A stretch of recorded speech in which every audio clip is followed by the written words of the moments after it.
Welcome to the Studio 70 podcast. Our goal is for you to join in on real behind-the-scenes conversations about our projects and the people who make them happen. Thank you for joining us. Welcome back, everybody. We're so excited for today's episode. We've been trying to make this work for a couple weeks now. In the room with me is Stephen Hedger, our star of many of our movies. Hello. It's me, Stephen Hedger. So, Stephen, you were the lead in Fountain of Youth. You're the lead in Iron Dusk now.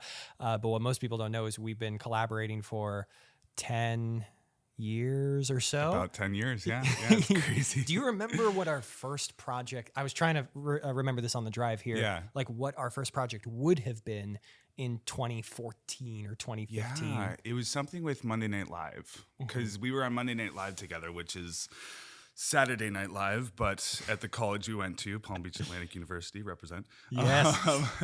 So it was Monday instead of Saturday, but we did sketch comedy, and we did videos, and you were the director of most of the videos kind of thing, right? Yeah, me and like Phil Calatran were on, and David Merrill. Like we would kind of divide and conquer the videos, but we didn't act at first. We were just the video guys. Okay, so, that's right. I remember that. Yeah. And I was like, we did a Stranger Things parody. That must have been the first one. I think that was the first one. Yeah, because that was one of the first videos I did with Monday Night Live. So I think that was the first one that we collaborated on, I guess. Because we had written the premise, or we were trying to figure out what would be the gag. And we're like, well, what if it was Stranger Blings and it was like a bunch of blinged out 90s, like gangsters or whatever. I don't even know how to explain that. Or maybe it'll be Stranger Fins. Yeah. And it's like Sailfish Jack or whatever. Yeah. And then that literally became the episode or the gag is that it's just four people around a table trying to come up with the right gag. I used to think that was the funniest thing ever, but I've watched it recently and I'm like, oh, okay, well, we had a good time. Well, maybe it's like that college humor that resonated at the time, but now that we're adults, we've grown more sophisticated. Yes, indeed. So sophisticated. And then we did the short film On the Occasion of Apocalypse. That was my first time directing a financed project that like actually was going to have costuming and a crew, and we would go to locations around Palm Beach County. I had directed little baby stuff in New York, but it was just me and my buddies. You know, what do you remember from that? What comes to mind, or what feelings? Oh man, I really enjoyed it. I thought it was a lot of fun. It was interesting because I think you gave a lot of liberty with the script, where it was basically a guy in the apocalypse. He's the last man on Earth supposedly, and he's just kind of going crazy. And so you gave a lot of liberty to ad-lib and improvise kind of thing. So that was enjoyable to just kind of go to these interesting locations. And what was it? Jonathan Dickinson State Park. Yeah. In Jupiter. Really actually iconic looking places. Pardon me. And it was very I think the visuals of it were actually pretty picturesque. Like it looked really good. Yeah. Looking back on that one, I'm also like, oh, that was because when you're doing it, you're like, this is Oscar worthy. And then you look back and you're like, okay, it was, this is my first thing that I did. There's some learning involved, but I loved it. I mean, I think it was just fun working with you and getting to know you better and see your directing styles and ad-lib a little bit. And some of it worked, some of it didn't. Yeah, but cool. We've learned so much since then. Like, I think I haven't watched it in years, obviously, but Zach and Phil were great with camera and lighting. So the images still look really beautiful. Yeah. I tend to think that about the things I wasn't responsible for. I'll look back on the old films and be like, wow, that's great. But anything I was directly responsible for, sometimes I'm like, ugh. But I remember having fun with that because the script wasn't mine. That's the only time I've directed somebody else's story. And hence I was like, we could just improv it. We were really trying to discover what we were trying to say the whole time. Like, I remember me, you, and Dan Grasso, like, sitting crisscross applesauce outside the studio while Phil and Zach were, like, lighting it and the art team was dressing it. And we're, like, tearing through Dostoevsky's Underground Man, like, trying to get at the truth of fate and freedom, gosh, what it means to be human, sort of, and how to be embittered in an ironic and paradoxical way by that reality and those frustrations. And I really don't know what we made, but it was super fun. Well, and that was, I think, the best part of that film was kind of like the beginning of that trifecta, I guess. Yes. Me, you, and Dan. And so for the audience listening, At home. me, Austin, and Dan Grasso, over the years we've had writing clubs and just kind of anything that we work on by ourselves, we can like bring to each other and get feedback and whatnot. My brother Johnny also joined at one point or multiple points, but also a very talented writer. But yeah, so that was because he's worked with you on basically everything, right?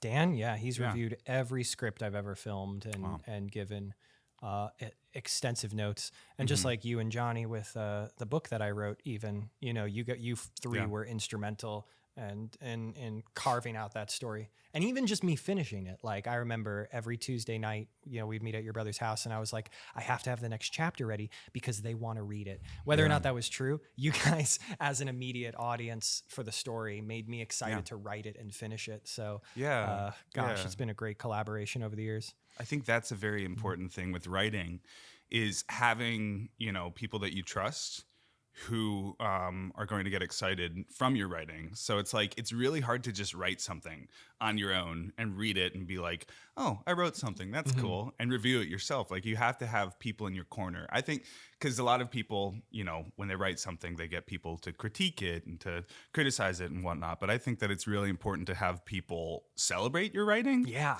Whether it's phony or not, to be honest. Like if someone's giving me feedback and they're like, I really like this, I don't care if they mean it or not. Like, you kind of need someone to just give you some positive reinforcement, because it's like, it's more important that you're like creating something, even if it's not incredible at first.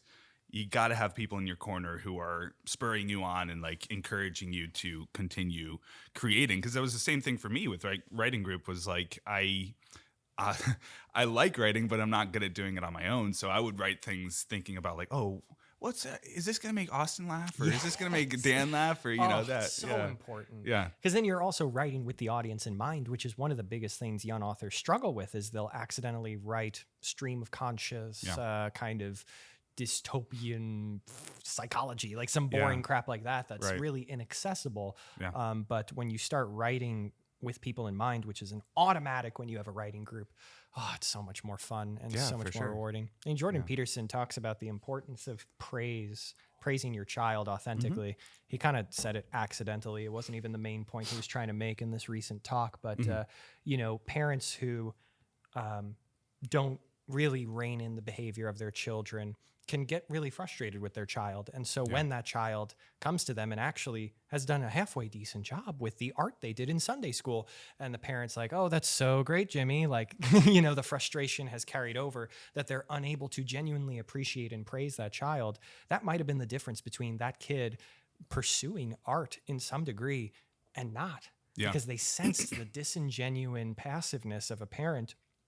I think we need to be each other's celebrators. Oh my gosh. And there's always something to genuinely celebrate about a work of art, because it's new. It's something, It's so true. I remember, I think that, getting affirmation is so, so important. And from adults specifically, I think, young people in general, like getting affirmation from peers is important, but getting affirmation from adults or people who have done it or people who are older kind of thing is so important. I remember the first time that I basically thought to myself, like, oh, I can make a career out of acting, or try to make a career out of acting, is my dad saw me in Taming of the Shrew at PBA. I did it my junior year. It was beautiful. Oh, I still remember it. You were outstanding. What did he say though? Yeah. It was, I think, the best thing I've ever done. It was like, 10 years ago, whatever. But no, but he afterwards, he looked at me. He was like, that was really good. Like, I actually think you could do this. Wow. And it was basically not that not that I necessarily needed that, but it was kind of like the green light for me to give it a shot. And I've been giving it a shot ever since. And, you know, there's successes, there's failures, but I've been, you know, doing it. And it's I was very, very fortunate to have my dad tell me that. I think a lot of people, you know, whether their parents believe in their career or whatever kind of thing, it's really, you know, it can be tough to have a parent say something like that. But I think that's the thing that you start to think as you get older. It's how do I do that for other people? And how do you show up for young people in that? Because a lot of young people really need someone to say, like, you can do this. They need a role model or a mentor kind of thing.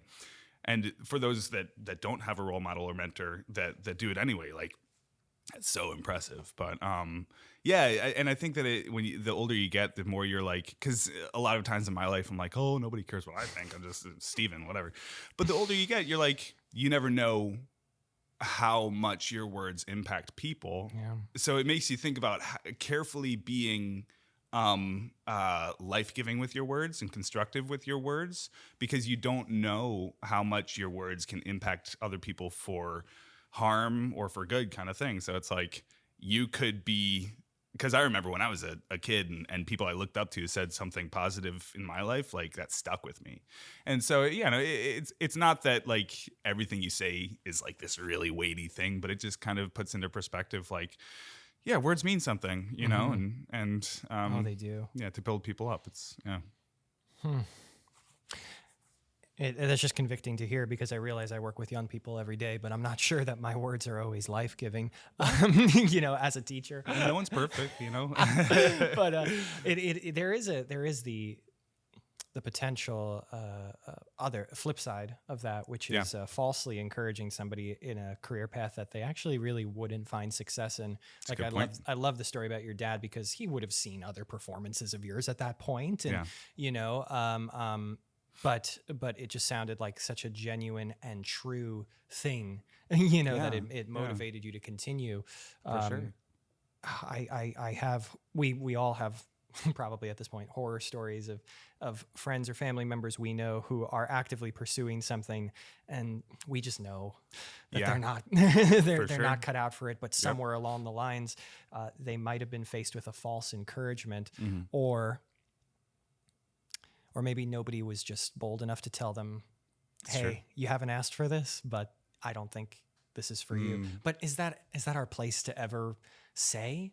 I mean, I have a small example. I don't want to get too specific with it, because I could still be proven wrong. But I do have a friend who in college demonstrated, you know, their passion for such and such thing. I thought that they did a terrible job at it. And then the individual told me that, you know, they really were so amped to make this their career goal, their lifelong pursuit. And I just bit my tongue, because I'm like, I think you're terrible at it. But but who am I to say? And so far, time has proven me to be right, but it could still turn a corner in the next couple of years. Like, how do we know? Should we ever be the one to say, hey, this isn't for you?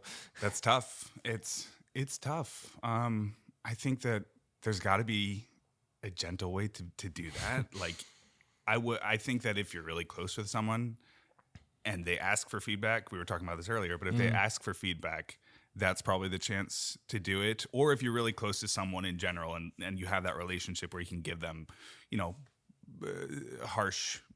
not harsh things, but like, you know, be critical or whatever kind of thing.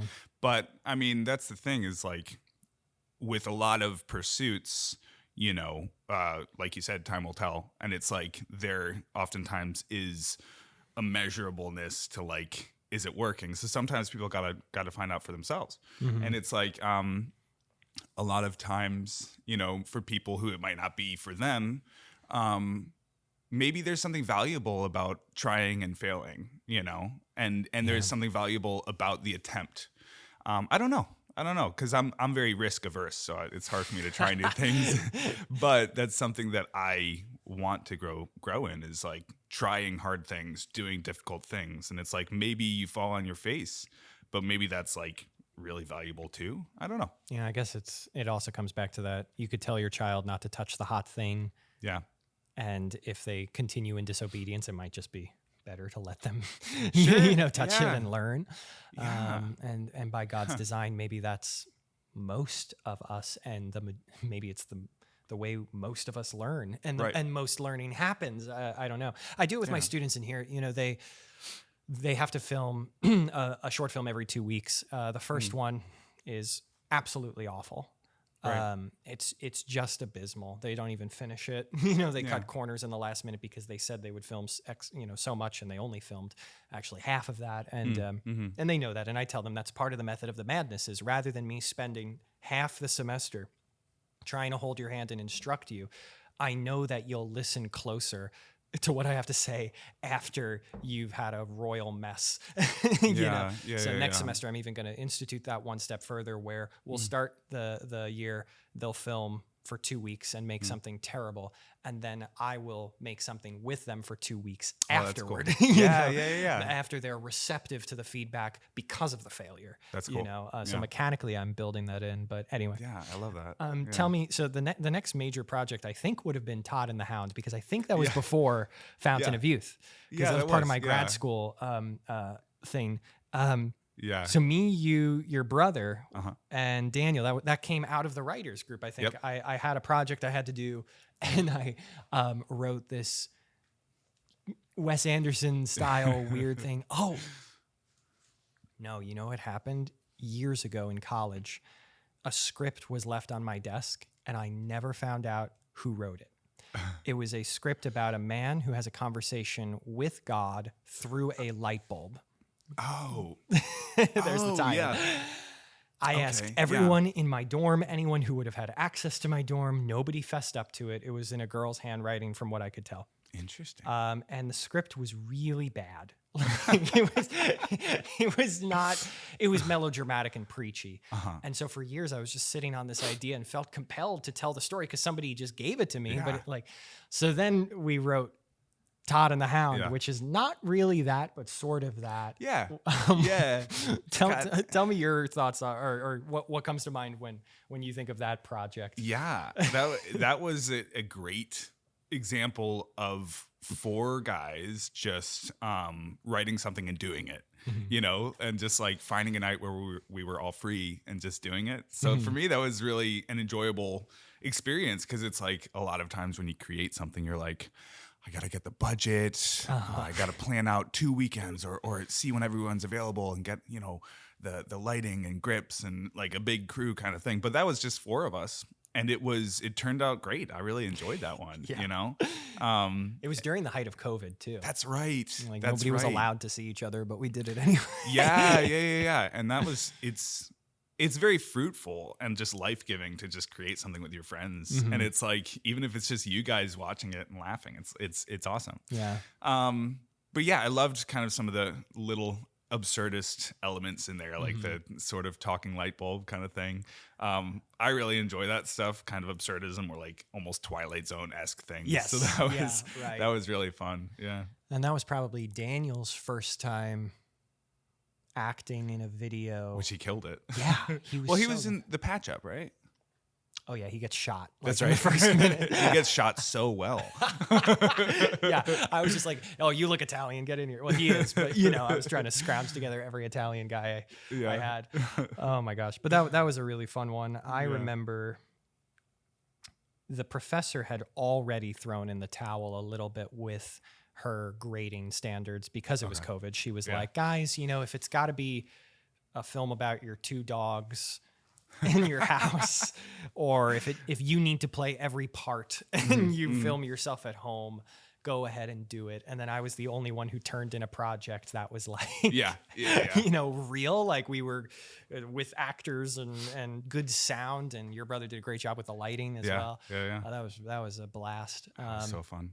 And I remember we needed a dog, so I called Justin and Caitlin Archer. They're my only friends who had a dog at the time, and I'm like, "Can we borrow your dog?" I'm like, for this film, and they're like, "It's COVID.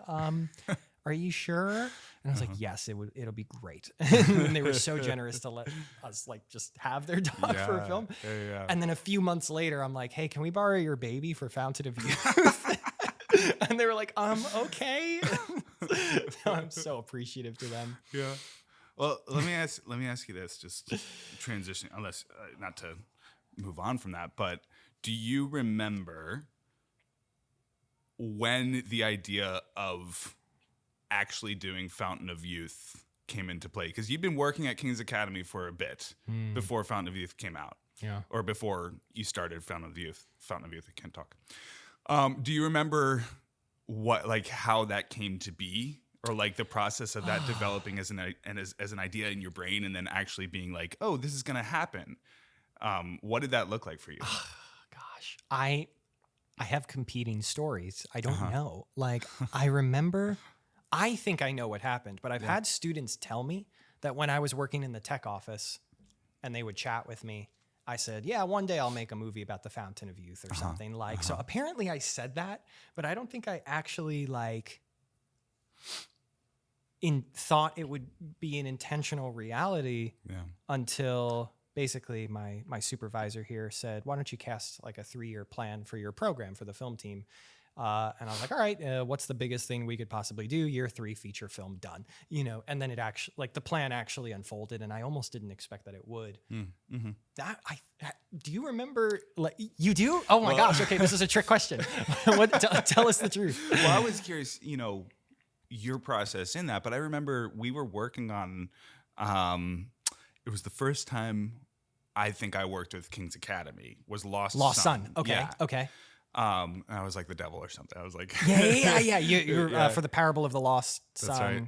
or Prodigal Son. You played the role of the devil. Yes. Yeah, and I killed Tim, or I forget. Yeah. But that was a fun one. It was really. I love killing Tim. But we were working on that, and it was lunch break, and I just remember you were talking, and you're like, kind of like.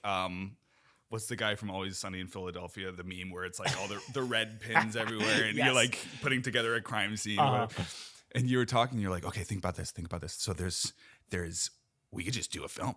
We could just do it, a full-length film. We take a full summer, and we get students on board, and we get local actors on board, and we just do it. Like, why not, guys? And I think Tim was looking at you like, yeah, okay. Yeah. And I was like, you're like, Steven, are you down? And I'm like, I don't know, sure.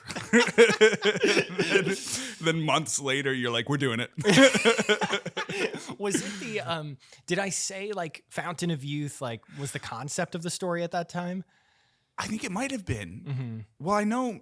Because it's the Florida mythology, so I feel like I would have maybe been thinking in that direction at that point, but I don't know for sure. I remember you talking about, like, we keep it local to Florida, but we just celebrate Florida a bit, like a local adventure film in Florida, which is what it turned out to be. I don't know if it was exactly formulated as the Fountain of Youth but story like trudging through the Everglades was probably one of the original ideas. That's so funny. I do remember it now that you're saying. We were at the picnic tables outside. Actually, we were sitting where the Innovation Center is today. Where Studio A is. We would have been directly beneath that, talking during our lunch break. Who would have thought? That's crazy. It's wild. Well, so what happened that year was, we were in the third year, or almost the third. We were in the second year of our 3-year plan. I knew that the time was coming for me to pitch that if I really wanted to do it. And I totally thought we could, because we had great equipment. Equipment was getting so affordable, and it's gotten even more affordable nowadays. Yeah. And we had a great team. Me and Tim were having fun making these short films, and a great crop of students. I mean, that 2022 graduating class, 21 as well, they were unbelievable. Yeah, they were the best. And all we needed was the budget. So I started formulating some things, and I talked to my supervisor, David Snyder, and said, like, can we pitch this? Like, what are your thoughts? And he loved the idea. He was always so ambitious. He was just dream big, go for it. Everything is achievable. Like, I loved that. Speaking of that encourager mentality, that life giver, he was always that for me. And then we pitched it, and they said yes.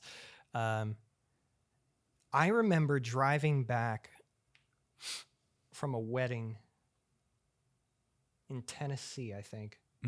And Sarah was probably sleeping in the car, and I was just trying to crack the story. It was over Christmas break or something. And I was like, I know Fountain of Youth and Adventure to Find the Fountain, that would be great. But what's like the original, something's got to happen that's like a big deal, that's a fun twist. What could it be?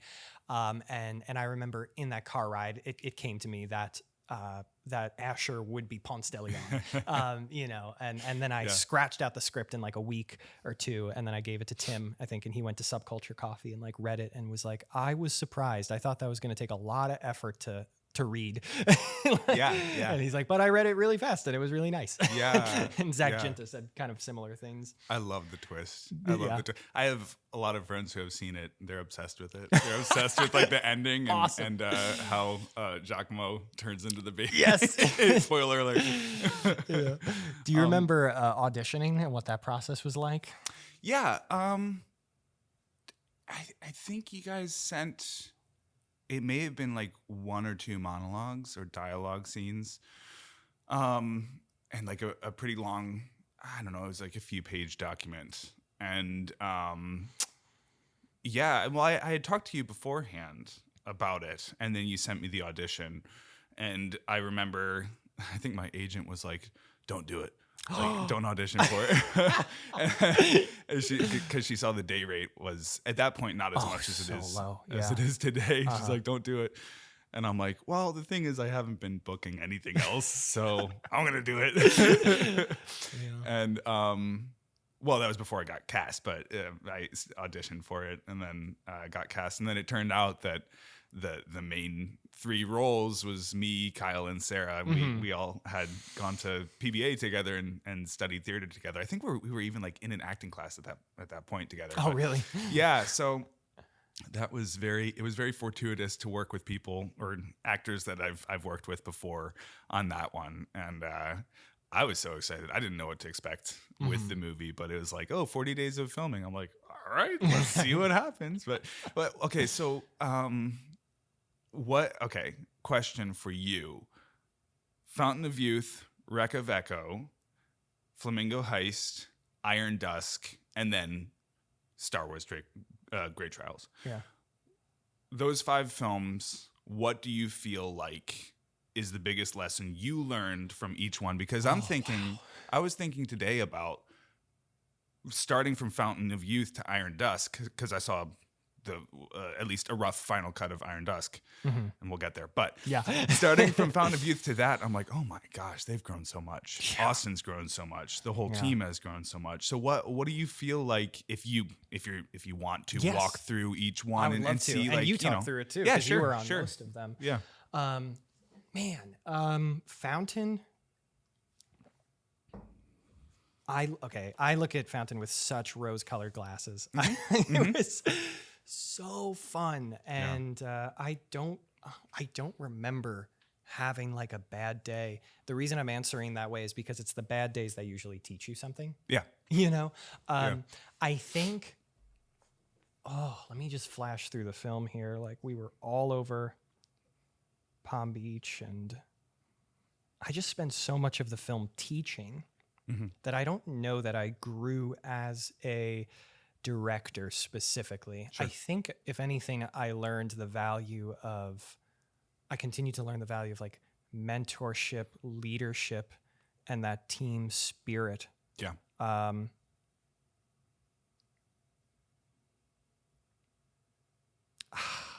It's so weird to summarize The Fountain of Youth with that. I feel like it did so much more for us, but usually I only talk about the doors that it unlocked, that we're still making movies because it was such a success or whatever, you know, but, or like Ryan Kavanaugh's admission to a top tier film university. Like, I talk about those metrics, but I don't actually often think about what it taught me. Yeah.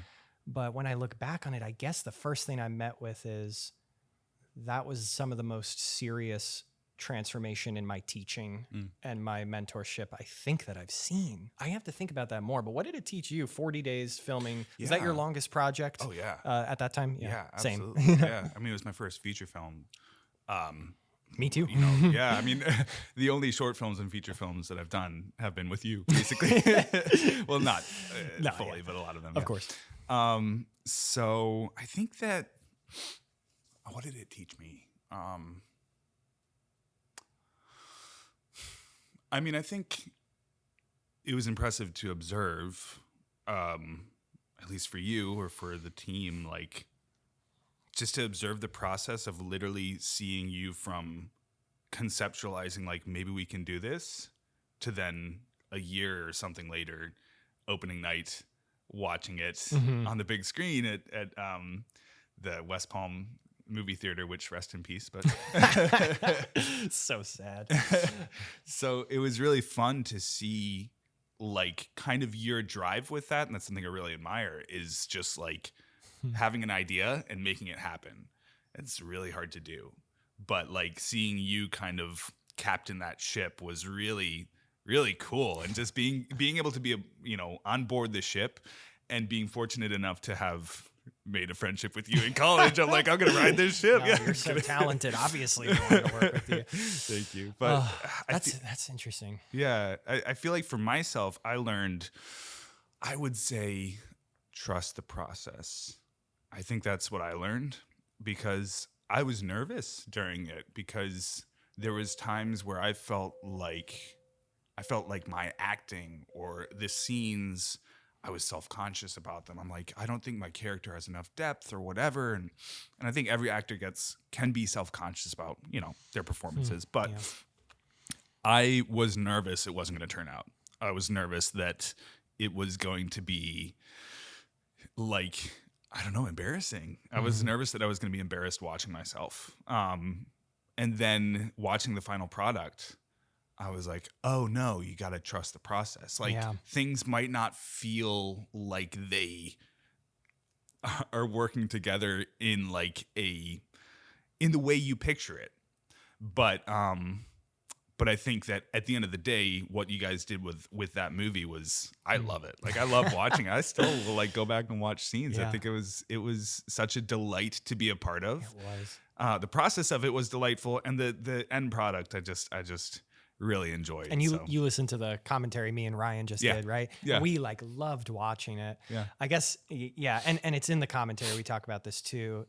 One other thing it taught us was, to be mindful of writing to our available resources. I think we talked about how maybe the climactic environment was not as spectacular as the art of film demands. Yeah. That we show up and it's kind of a shrimpy fountain in a pretty spot, but it's not like Pirates of the Caribbean 5 where it's this oasis and cavern. And so maybe we shouldn't have written that, or we should have written it in a more original way and even turned it into a gag that it's just this river. Well, that's why nobody's found it before, something like that. And that we tried to employ that in Echo to transition.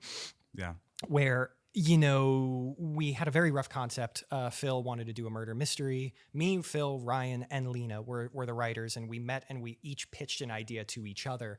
And then I took those ideas to our administration, and the one that they were interested in most, I think, and the one that we wanted to do was the murder mystery. And we talked about maybe he's a pilot or something. So I just went over to the development office and was like, do we know anyone with a plane that we can use? And they said yes. So we wrote with force, and had no problem filming with a $10 million plane. And that's something, in hindsight, I was bouncing off of my lesson from Fountain of Youth to do that. But what I learned on Echo, I'm very interested when we do the director's commentary for it, because most of the time when I think of Echo, I literally have not literally. I have a PTSD of sorts where I suddenly get very stressed because it was a very stressful project. And I think a huge part of that was that I was not in the lane that I am best equipped for. I was a producer for all 4 episodes, and then I only directed 1. And logistics, personnel, budgeting, all of that makes me very stressed. Especially when I can look at the narrative process, the creative process, and see that decisions are being made that I'm not as jazzed about. But I'm not in a position where I can really speak into that. And I'm confident that we made the right choice for that project, because it enabled other voices to be creative and have authority. And those projects are truly their own in a really special way. But coming off of Echo, I remember saying, I need to direct. And it's Yeah. not because I'm a control freak, though I probably am too. The reason I was saying that was because I'm just not good at that business side of filmmaking. And it makes me deeply unhappy because I'm not good at it. And then I become a bit of like a stressed monster that is not fun to be around. And then I'm not a good leader and a mentor. So I was like, I don't know what we're doing next summer, but I'm directing it. And I'm going to write part of it at least, you know? So that's definitely part of what I learned on Echo. And then next would have been Flamingo, which you helped us with casting. Yeah. Well, I've been talking, so you kick us No, off you're with good. Flamingo. Like, what did that teach you? The role of Spencer and the role of casting director too. You know? Yeah. I think Flamingo Heist for me was, I think more of the takeaways came from, I guess, casting or helping with the casting process. Spencer it was a very fun part, and I really enjoyed that, and it was really fun to work with Gio. Pardon me. Who me and Gio have been friends for a while, and he's just a very enjoyable actor. He's very talented, and we have kind of like a natural rapport on camera, and it's fun to do things with Gio, and he killed it at that part. But we were both henchmen, kind of thing. So I think that acting on that one, I would say it was a bit of a smaller role, which was enjoyable. I think maybe acting, one of the lessons is,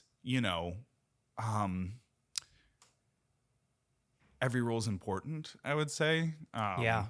And yeah, I think that was, it was just fun to be a part of. Yeah. I don't know that I killed the role per se, but it was fun. It was very enjoyable. I like it. and I learned that don't always do your own stunts. Oh yeah. Because I did this stunt that I was so excited about. I was like, what if she kicks me and then like I jump up and I fall onto my back, but there's like a pad behind me. It looked so good. It looked great. Yeah. So it was super fun. But I did it a few times and I don't know how to land on my back. So I got whiplash. And I like couldn't move my neck for like a couple weeks or a few weeks. And it looked cool. So I was happy that I did it. But it really, the lesson there was like real life experience of, oh, that's why people have stuntmen. It's not because they're like, they're not brave enough to do the stunts. It's that if they hurt their neck from a stunt or any part of their body, then they're out of commission for the rest of the movie and they can't act. Yeah, right. So logistically, I'm like, oh, okay, that makes sense. That's something I think I learned from Flamingo Heist, just a real life experience of that. Yeah. And then casting was, I was just really great for the experience. And I think that you've been honestly just it's been so great to work with you, and you've given me so many opportunities, and getting to learn different sides of movie making with King's Academy has been just such a blessing. And casting. Do you think that it's strengthened? Sorry to cut in. Yeah. It strengthened the way you audition now, having watched auditions and seen why we were making those decisions and why we weren't casting some people. It was basically an audition class, one big audition class. And it was cool to see, just to watch auditions with other people. Naturally, you look at it and you're like, oh, is that what I do? What would I do in this scenario? And you just think a lot more about your auditions because you look at other people and you see what works and what doesn't work. And then you're like, oh, okay, how do I incorporate that into my auditions? And it also, it's a good lesson of genuinely, if actors are out there and they're like, oh, they didn't like me, it's not that.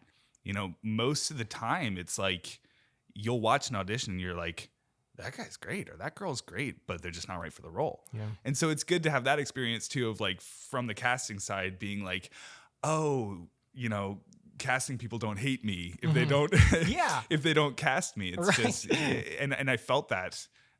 Is wanting everyone to succeed and wanting everyone to get every role, but it just can't happen. And so it's tough to be on that side because it's also like it's tough to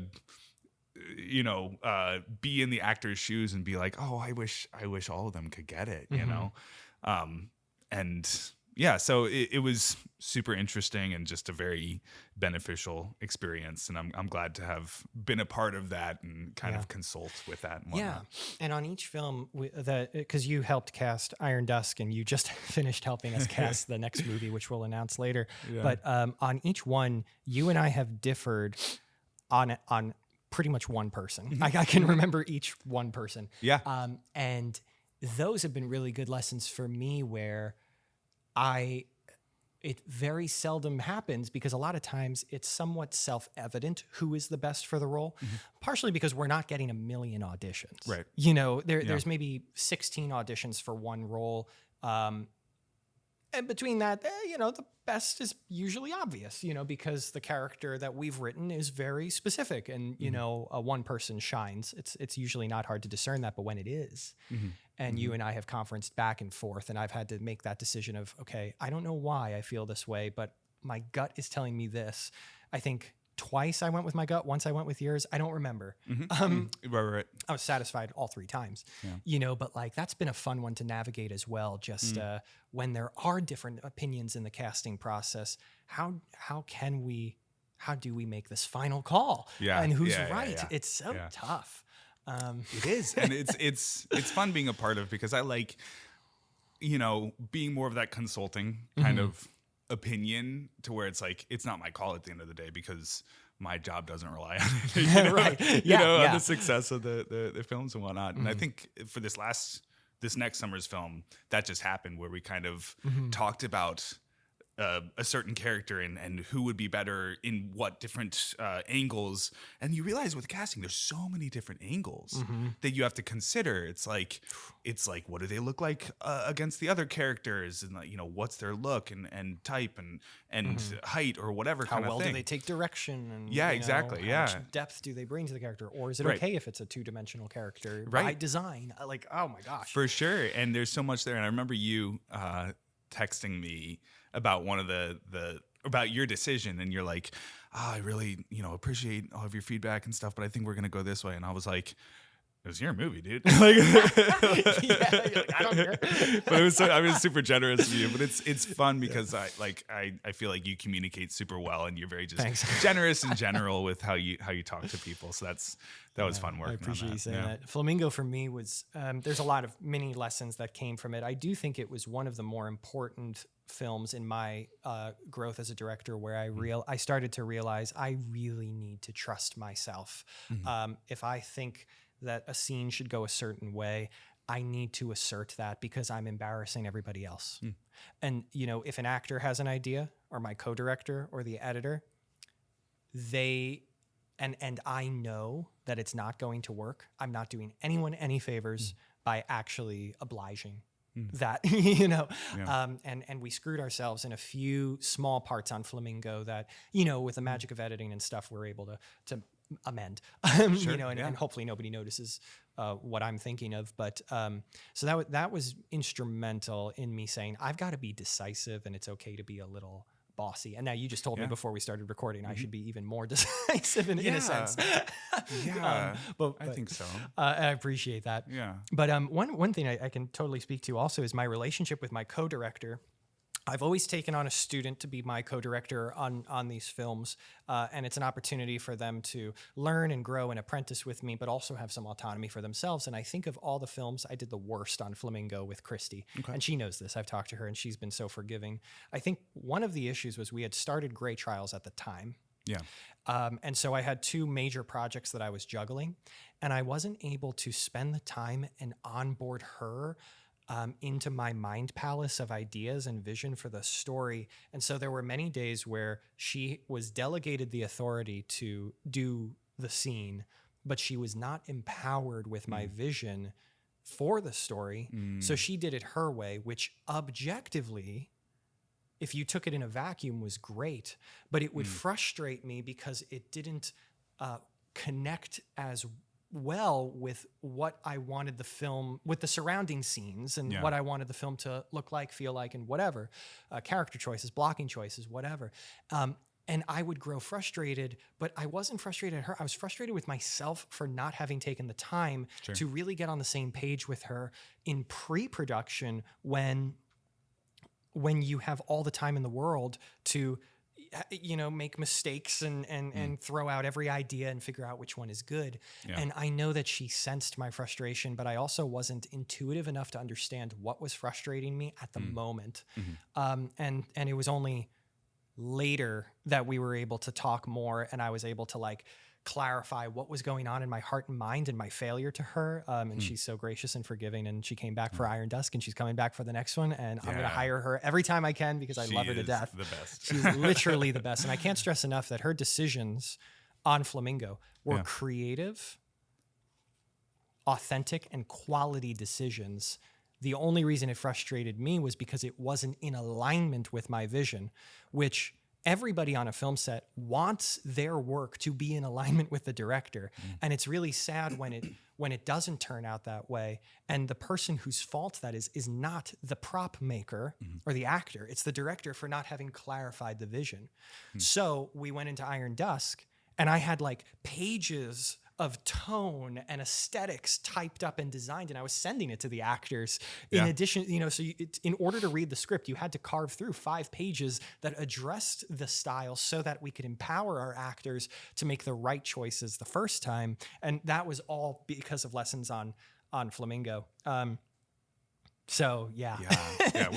by the way, the little packet of sorts for the actors, like the tone, and whatnot, describing the tone and everything is super helpful. Yeah. And it's like, you don't get that a lot with anything you work on, like commercial auditions. You'll get, the most vague direction ever, where it's like, give us a look that looks like you're inquisitive, but you're also a little bit mad, maybe. And then you're watching fireworks, and make it last for 45 seconds.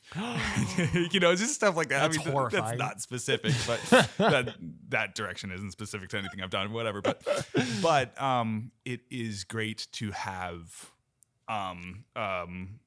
clear direction. And I think that the worst you can be is over descriptive. Yeah. And but it's great, and it's super helpful for an actor to look at a packet and be like, oh, this is what he wants, because a lot of times as actors you feel like maybe you're not sure exactly what the director is asking for, but having that is super helpful. And then on Iron Dusk, like we had even more than that, in that we were meeting at Composition Coffee or wherever to like actually talk about this concept of a medieval film in the style of a Western, and we had talked through Clint Eastwood's success and how he got successful over doing nothing, visually with his face. Yeah. And we talked about Mandalorian and like all of these things. So you and I, as the lead and the director, had even more in our pre-production. Yeah. And I know Chase and I had, Chase was our co-director on Iron Dusk. He and I had a lot more conversations than me and Christy did, but it still wasn't enough, and I still came off of Iron Dusk feeling like I wish I could have served Chase better in those preparations. I think he did a great job, just like Christy did. But I'm continuing to learn how to best bless the co-director and prepare them, because it's a very challenging position to be under the immediate thumb of the director of the movie, to share the burden of the pressure, but to not have had the experiences that I've had. So the intuition might not be developed as acutely. Yeah. But anyway, Iron Dusk thoughts, like highs, lows, or lessons learned. I think Iron Dusk was probably the project I've worked on that I've learned the most from. It was, I loved it. I loved being a part of it. I mean, every part of it, every day was just so much fun. It was difficult. It was tough. It was a very strenuous project.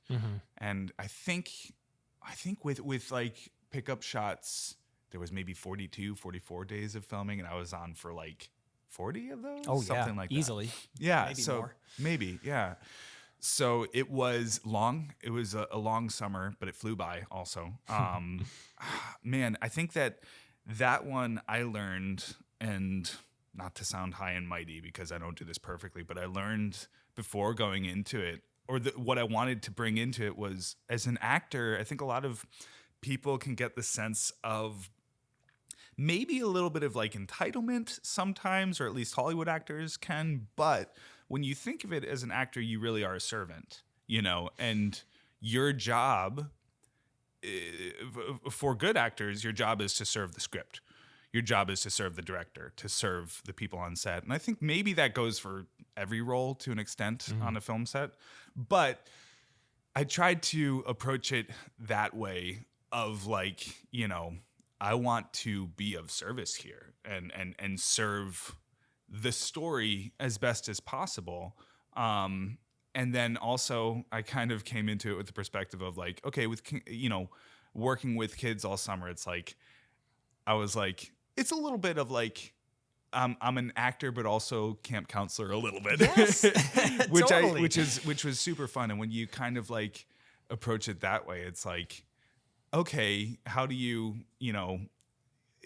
get to, because you're going to be spending a whole summer with high schoolers and middle schoolers, which they're awesome. And it's like a lot of times you forget, because they're all just super professional and you're like, oh yeah, this is just a professional crew. And then they're like, oh, I'm 14. And you're like, oh, okay. Yeah. Still, still middle schoolers and high schoolers. Yeah. But it's fun when you look at it as like, okay, I'm an actor, but also a little bit of a camp counselor. And it makes you kind of also approach it from a service mindset of like, okay, instead of, going into the green room and not interacting with anyone, it's like, oh,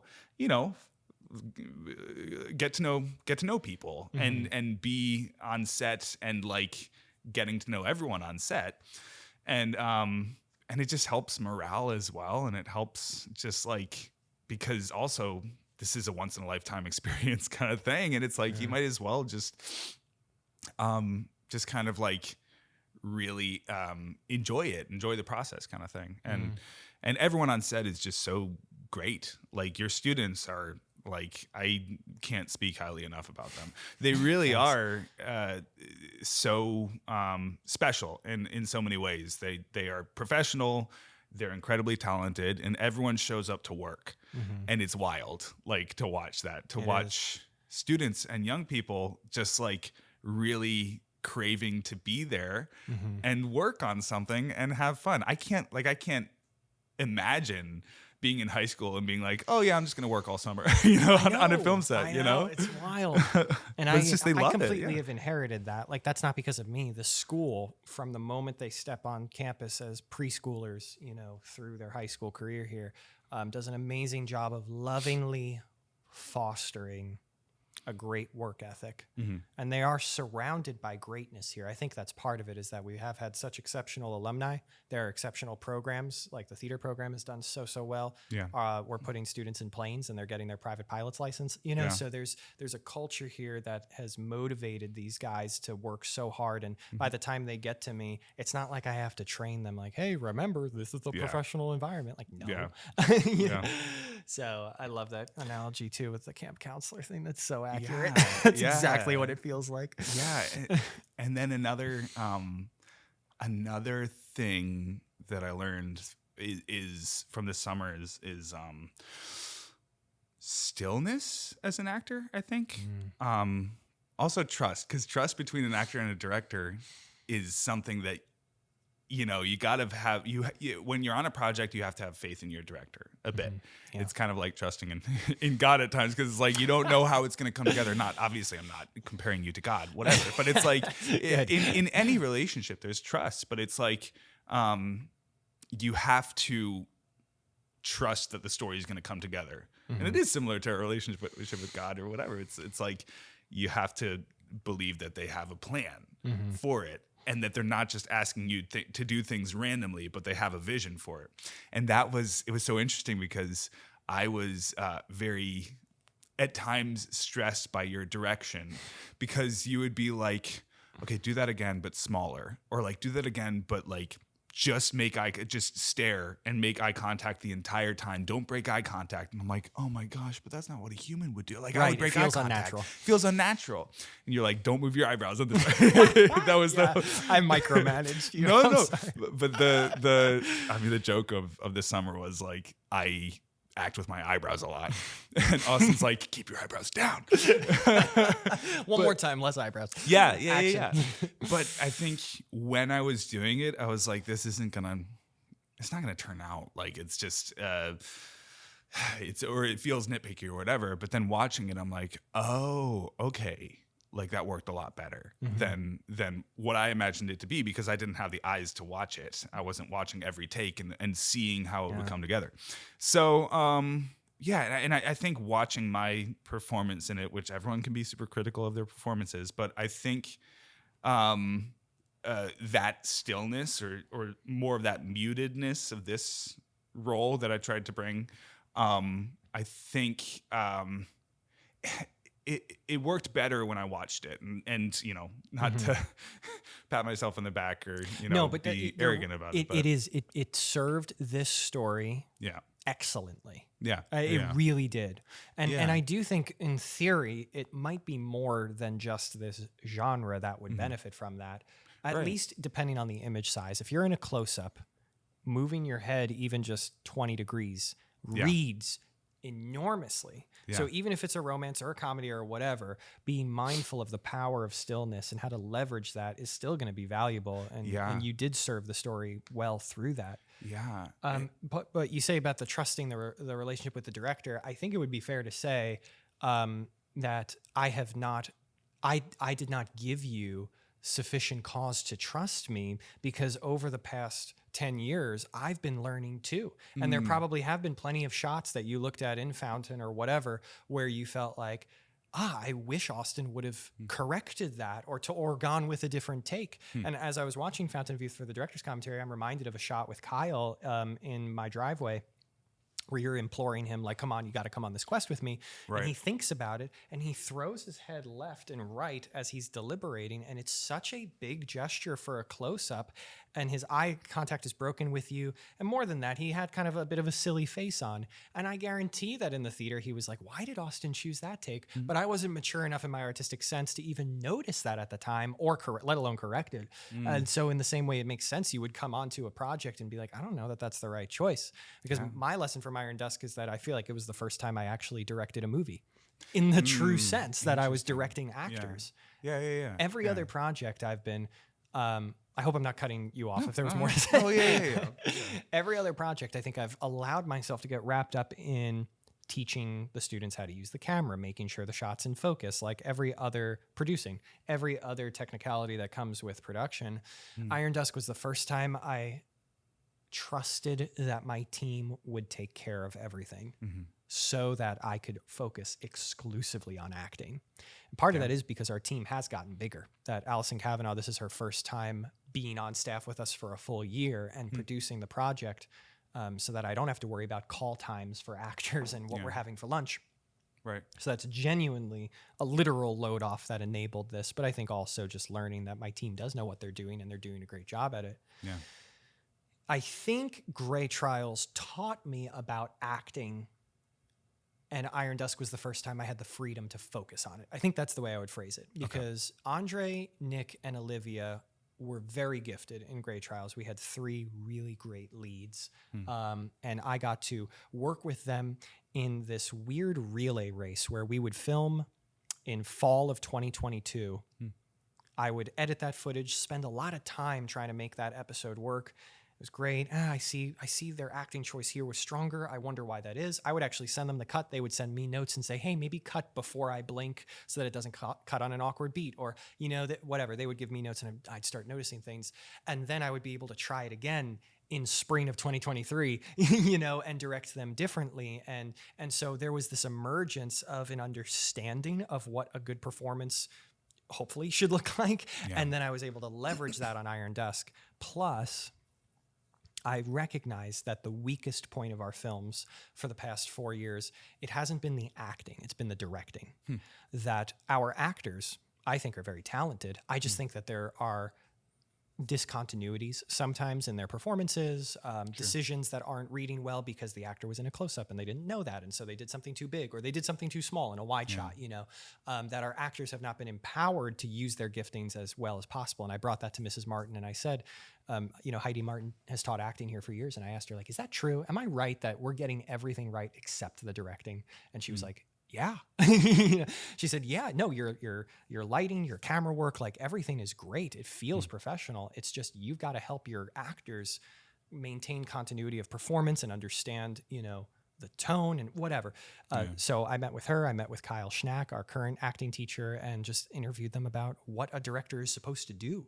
And me and Chase made like notes, and they gave us like step by step, here's exactly how your day of shooting should go. And it was fun because they had competing advice at times where Kyle would say, it's the actor's job to get it right. You tell them where to stand. If they don't get it right, fire them. And I'm like, oh, I wish I had that freedom, but it's like, it's a little more complicated than that, and I appreciate the emphasis he puts on the actor's personal responsibility. Yeah, it's true. I think that's great. Definitely. But me and Heidi, and he gave me a book to read, Michael Caine's Acting, which is where I started thinking about eyebrows. Michael Caine. Michael Caine. And the direction of your eye line. Michael Caine, if the camera is over your left shoulder, he will look at your left eye. He got into that. He's like, no, why would I want my eye line further from the lens than it needs to be? Yeah. He's putting eye drops in his eyes before he goes for takes so that he can keep his eyes open longer and intentionally use blinking to denote a lie or, that he's shutting himself off from somebody. So he really reined in control of himself. And so Kyle's recommendation for that book, Mrs. Martin's advice, like all of that enabled me to actually direct. Yeah. I feel like that's the biggest thing I learned on Iron Dusk. Yeah. And that's so interesting. Like Michael Caine, the blinking and stuff like that. When you're acting and you see yourself in something you've acted in and it's a close up and it's on a big screen, you're like, oh, every twitch, every motion, everywhere your eye goes, it means something to the audience when it's a close up. Mm-hmm. And wide shots and mediums, it's different, but it's like not always different, but it's not as big of a deal kind of thing. Yes, which is so interesting to watch and learn. But my question is, what do you feel like if you had advice to give directors or advice from directing, from what you've learned, what do you feel like maybe the biggest word of advice you would give to an aspiring or up and coming director would be? Certainly one item would be, you have to build a council of people who will tell you what they really think. Ooh, yeah. And that council you have to hold in high regard. There's no use in assembling a council of people that you don't really respect. Because the second phase of directing is actualizing your vision and being a stickler about it. If you can get to a point where you have crafted something that everyone in your council agrees is beautiful, outstanding, it's got to be done, then as you create it, you are the defender and the safeguard, the guardian of your vision. And the only person who's going to get in the way of that vision being actualized is you, because you won't have the energy or the courage to stand up for it when somebody does something out of line, when they order a prop that actually doesn't really match. There's this incredible moment in the Lord of the Rings behind the scenes. Did I tell you about this? Where Peter Jackson sees Boromir's bag for the first day of shooting with Boromir. He calls his department secretary and he's like, I need you to type up a memo to the art department. A memo, it's such an old school thing, but it's basically a email blast to the entire art team, and they all know that they're all getting it. He said, Boromir's bag is rejected as a piece of art. I need all props to be sketched and approved, stamped approved by me before the day of shooting, before it appears on set.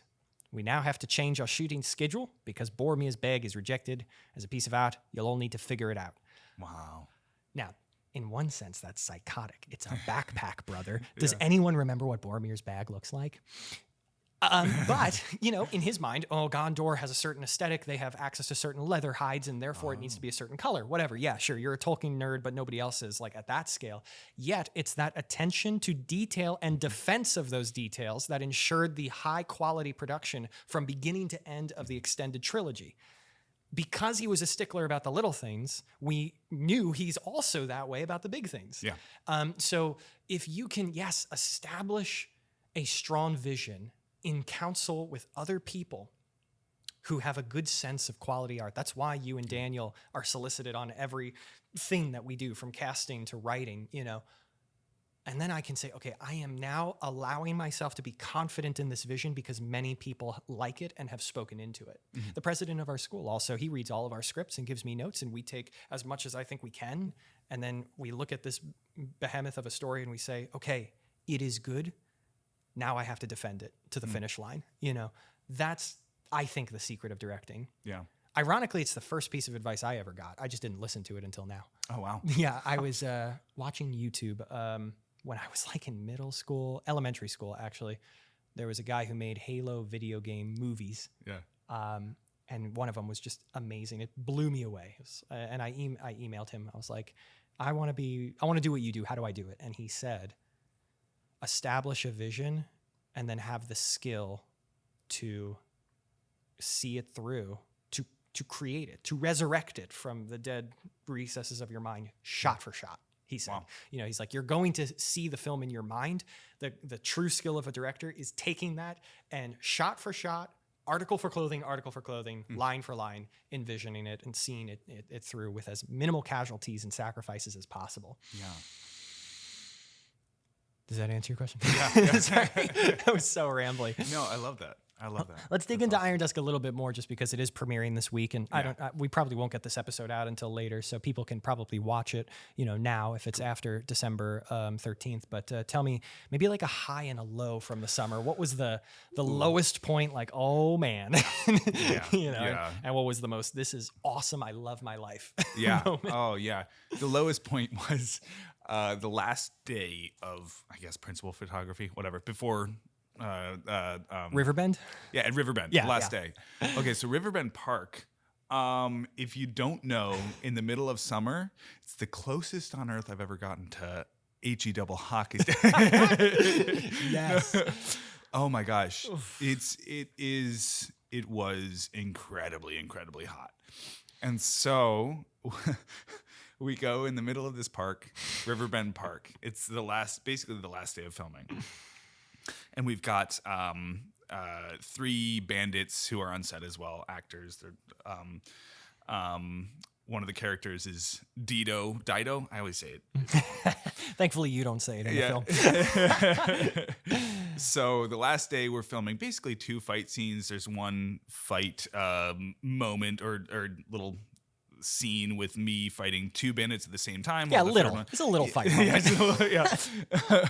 And then, so we filmed that the first half of the day, and then the second half of the day is more so the fight between me and Dido, where she has a shield and stuff, and it's, you know, it's not super long, but it's in you know, intensive or whatever. But so it's incredibly, incredibly hot, and I've got like 4 layers of armor on, and everyone's wearing armor, so it's not just me, whatever. But yeah, Dito's wearing like a pelt. Yeah, like a oh my gosh, pelt.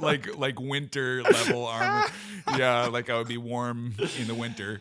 And we are just sweating so much. Every time we're in Riverbend Park and I do a fight scene, my undershirt is absolutely drenched. Yeah. It's horrendous. Yeah. It changes tones. The color goes from gray to like black. Yeah. And God bless G and Christy and anyone who had to deal with wardrobe, because it was awful. So we're about to go to lunch, and we're finishing up the fight scene between me and 2 of the bandits. And there's a part where I kick one of them. I go for a kick, and my pants rip in the crotch area. Yeah.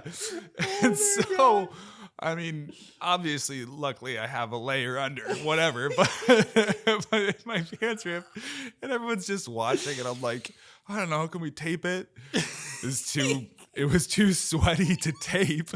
Nothing stuck. And so I'm sitting here just sweating my butt off. One of the hottest I've been in my life. And we have to finish this fight. And I have a tear in my pants. And we didn't have extra pants. And so someone had to go to the school like hour round trip to grab more pants. And so we're like, let's just finish the fight. And I'm like, if I kick, do you guys see the rip? And you're like, no, we don't see it. And so I just had to finish this fight with the ripped pants. And we finish it. And I really like the fight. I mean, it was a really fun fight. Great. And then, we go back to have lunch. And I'm just sitting there, and I think you gave me like some kind of just article of like armor to cover myself. So I'm just like covering myself with like my cloak and this article of armor, and I'm just sitting there, just layers on me, just dripping in sweat. I think I was close to heat stroke at that point. Oh yeah, it was rough. I believe it. My hands were swelling up, my feet were swelling up. I had to take some of the armor off. It was probably too tight, whatever. And I was just sitting there. And G was like bringing me waters, and she's like, "You gotta drink this. You gotta drink this." And I'm like, "I don't want to drink it." She's just drink the water and hydrate and stuff. But that was the low I think there with my ripped pants and just like as hot as I've been in a long, long time. So that was tough. There was tough parts of the summer. Well, I'll share my low with you because it's the same day and partially for the same reasons. I think the culprit is the heat. Yeah. Plus our human inability to maintain great dignity, posture, and patience through tough times. you know, like especially me. You had such a great posture. I had no idea that was actually the low of the summer for you. Factually, I saw all that evidence, but not in your face, not in your posture, for what it's worth. But I'm sure you saw it in me. I was furious. No, I didn't see it. You know, I didn't notice. The heat puts me in such a bad mood. You know what's stupid is like, we talk with such loving candor about the suffering of Riverbend from Fountain of Youth that I forget that it actually is suffering. Because we talk about it so much like, Riverbend was crazy. And so I was like, let's just go again. And I forgot like the reason we talk about it is because it stunk. And so then we're there again. And I'm remembering why we have not shot there since Fountain of Youth, you know? But so the heat gets to me. And then there are 2 or 3 things within the various departments that are actually forgotten at the school because it's our first day off campus in a while. We had shot most of July in the studio. And so any other day and any other location, I probably would have had a better posture of grace. Grace abounds, you know. Everyone's should be afforded a few mistakes. I need that. Right, you know? right. But that put me in a really bad mood because I'm like, guys, it's our last day and we're making rookie mistakes. And then it's hot. And then you finish the second fight scene with Dito. And I realize we still have a lot of dialogue to cover. Oh my gosh. Yeah. And I said, nope, just say this. Say, let me help you. And we'll cut and we'll film the rest during pickups on the wall. Because I was so done. But I'm so ashamed because, and you know, Kavanaugh and King confronted me about this. Oh, really? Yeah. In such a loving, amazing way. I want to recite exactly the way he said it because I think, you know, King led the effort there and was so gracious. He said, every year when we wrap the film in September or August, we talk about what worked well, what could have been better. And so in the context of one of those, you know, critical assessment periods, he said, you know, I know the last day was rough, and I know part of that was all of our faults for forgetting such and such, whatever. But we noticed a pattern that on Flamingo, the last day, you also had a rough time and a rough attitude. And on Echo, same thing. And so here's how he phrased it. We just want to know how we can serve you better. And I was like, I was, you know, just the comment just twisted in the other direction at the last minute. But I heard the criticism, you know, and he was asking not asking me to change. He was asking how can the team better change so that doesn't happen, which immediately makes you want to take full responsibility. Right? You're like, no, it's not you guys. It's me. I see the pattern. Yeah. And we talked about it. And I think the devil just really does. If he could win one day, it's the last day because it's the last impression that our actors and our students have of the production. Yeah. You know, were they really valued? And for 3 summers now, I haven't been able to go out on a good note where I say thank you to the kids who have labored for the entire summer to pull this off. You know, I haven't been able to, with great cheer, empower them and encourage them that what they did was meaningful, because I've been so caught up in the little things that don't really matter, that get resolved anyway. Sure. Yeah. I hear that. Yeah. And so I told him, here's my answer. The last day, let's shoot the simplest possible thing that can't possibly go wrong. Yeah. Let's not give the devil any opportunity, or weather, any opportunity to ruin things. Because on Flamingo, it was a rain out day. You know, like the rain screwed us up. And also, please just be praying for me as we approach the last day. And now that I know, you know, well, maybe now this year the devil will try for the second to last day or something. I don't know. That was my low by far. For sure. Yeah. Oh my gosh. Totally get that. But let's go out on a high. Tell us the highlight for you. Oh, I know there's so many options to choose from. So many options.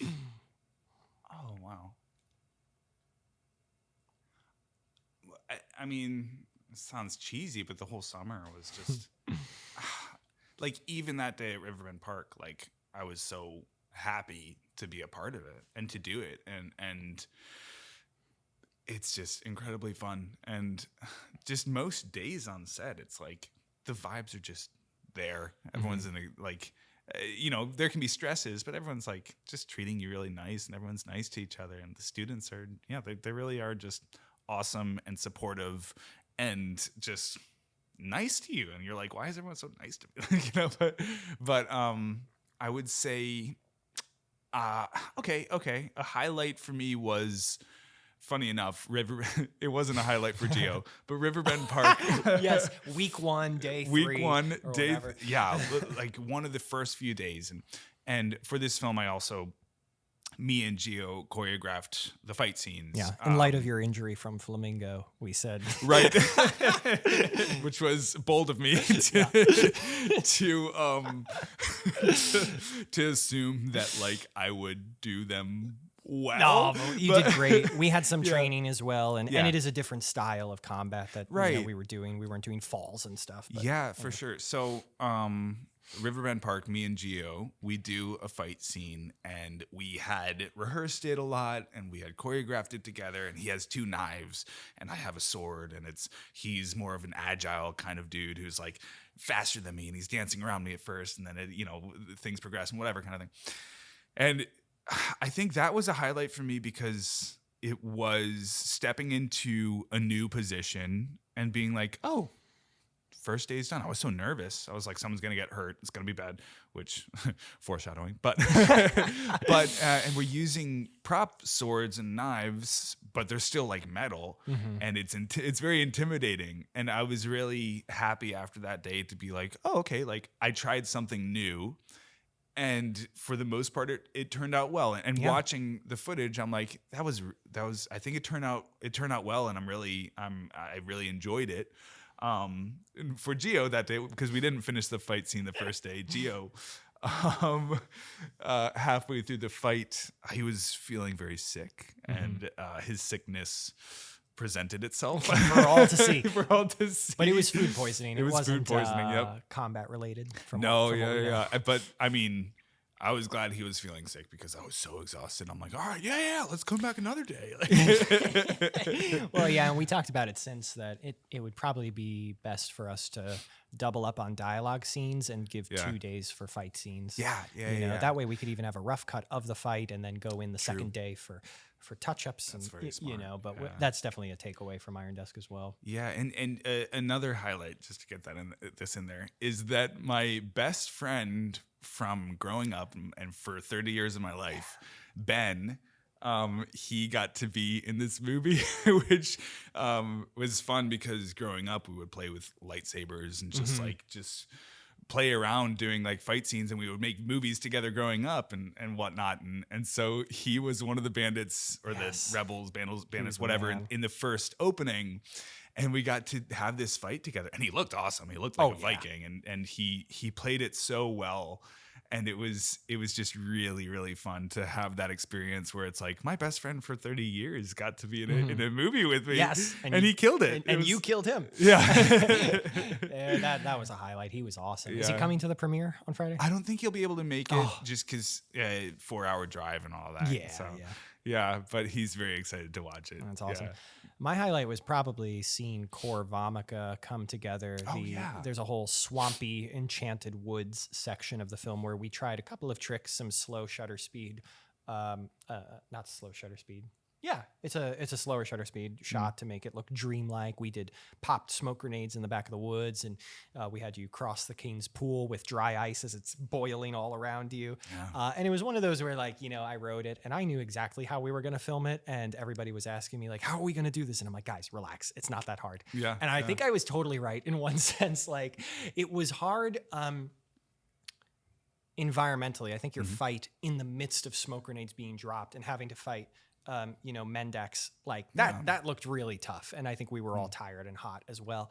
But when you see the entire sequence color graded with Christie's amazing sound design, and King did the coloring, and the acting and the shots and the different styles of filmmaking, the slow motion, the fast motion, all of that coming together, it's like, it looks really cool. It looks I'm awesome. very proud of Yeah. it. And shooting each of those sequences was really fun, especially the pool sequence where it was a bit of a kumbaya moment. It's just, we filmed a very short scene before that on the volume, and then we went outside to the pool for about 2 hours and just hung out, late at night, and it looked phenomenal. Oh my gosh, I love Core Vomika was really cool, and it's that's a cool example of, like, you may not, as an actor in these moments or on set or whatever, you may not in your mind see how it's going to come together, but there's that trust you have to have for the director. It's going to work out. It's going to look cool, and it does. And also just a note, if you're watching the movie, just keep in mind with the action scenes that none of these actors are stunt professionals, and there's doing these action scenes with real metal swords. They're not sharp, they're dull, but real metal swords. And the most training that a lot of these actors have had is, with the exception of maybe a couple, is like, stick fighting growing up, or like that kind of stuff, and just having fun with it. And every actor who has a fight scene in this movie did such a wonderful job.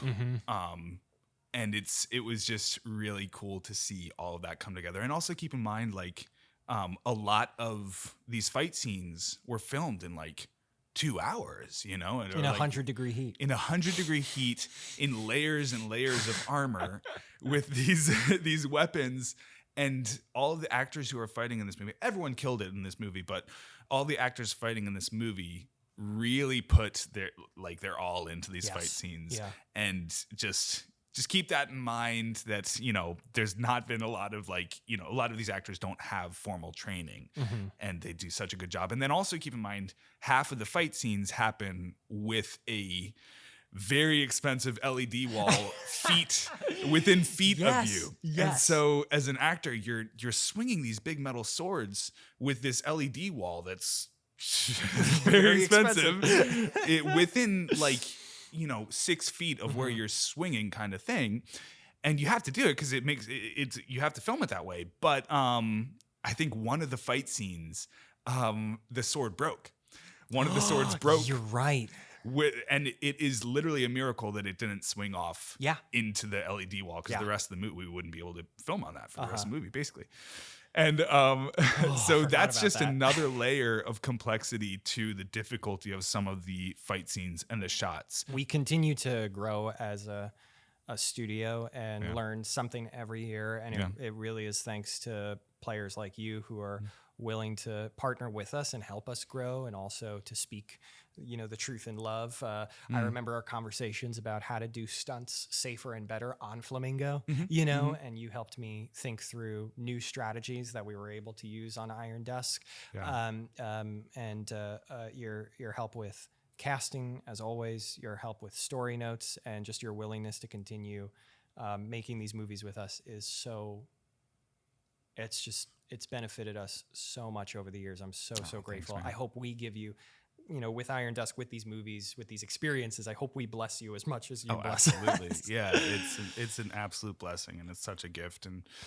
And I mean, I really enjoy Iron Dusk. I watched the rough cut, and it's a blast, and I hope that the audience enjoys it as much as I did. I don't know if that's egotistical to say, but I'm like, yeah, this was great. I think it's awesome. No, you either have one or two reactions when you watch your own work. It's either like, oh boy, that's not good, Yeah. or there's something joyful about it. And I said it too, that this is the first film that I can actually watch immediately after and enjoy immensely, because I think sure. it is just it's just a wildly fun time. Yeah, and it just one more, note with the acting. It was really interesting to watch, or to make the note of, with acting, I think, especially for actors who don't work as much, like myself, like you don't have 6 movies a year that you're going to, be working on. There's a lot of pressure when you do have a job and when you do have a role. There's a lot of pressure to be like, I have this many lines in a movie, or I have, and I was fortunate enough to have, a lot of scenes in this movie. There's a lot of pressure to be like, I need to make it good. I need to make it interesting. And I need to try my best. But I've found, funny enough, like I feel like in observing actors or myself or whatever kind of thing, the best acting comes from not trying to act, which is so interesting because it's like you feel like you got to do more for it to work. But watching some performances, I'm like, no, sometimes you do less. You don't try to act, you just act, which sounds maybe pretentious. No. But and this is something, I've been talking about recently, is just like the more you can come from a place of freedom where you don't need your performance to be good, the more freedom you can have to actually act well. And that's something I've been trying to learn, is like, okay, my satisfaction doesn't come from having the best performance of all time. My satisfaction in life comes from other places. So therefore I can have the freedom to play with this character and maybe make it a little bit more boring, because some characters, you may think it's boring, but it actually plays really well. No, you're absolutely right. It's an amazing paradox that the less we care about something, the more we get that something, that exact thing. And there's plenty of people who would testify to that about their finances, their love life. Like the moment they give it up to the Lord and say, I'm not going to idolize this and worry about it, is the moment that it's replenished to them tenfold. It's so amazing. Well, dude, thank you so much for coming and spending time reminiscing. This is awesome. And we just appreciate you coming down to the studio again. Yeah, of course. Yeah, I wish I could give a shout out to everyone in Iron Dusk name by name, because everyone did such an amazing job, and all of this, so shout out to the entire credits. Yes, indeed. Everybody out there, read the credits name by name and honor those people. They deserve it. Thank you so much. Thanks again for joining us today. If you enjoyed our content, consider subscribing. Studio 70 is a division of the King's Academy, a K-12 private Christian school in West Palm Beach, Florida. For more information, visit studio70.tv or tka.net.